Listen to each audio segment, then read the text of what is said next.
রূপালী জগতে যে নারী যত বেশি উলঙ্গ সে নাকি তত বেশি সাহসী। দেখতে নারী, সুস্থ নারী, আসলেই সে দিব্যি একজন নারী বলে আমি মনে মনে পুরুষ।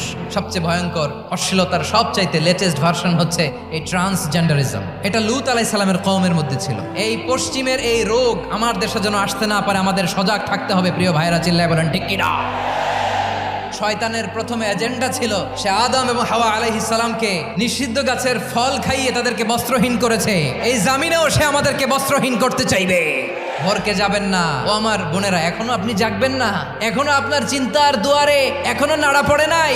ওরা আপনাকে উলঙ্গ বানাতে চায়, ওরা আপনাকে আইটেম গার্ল বানাতে চায়। দুনিয়ার সবকিছুই অ্যাসেট, এর মধ্যে সবচেয়ে দামি অ্যাসেট নেককার নারী। আপনার গর্ব যে কত দামি আপনি জানেন না? যারা এই নাটকের নামে, সিনেমার নামে আমার সমাজে অশ্লীলতা ছড়াতে চায় তাদের জন্য কঠিন মর্মন্তুদ শাস্তি মজুদ রেখে দিয়েছে কে?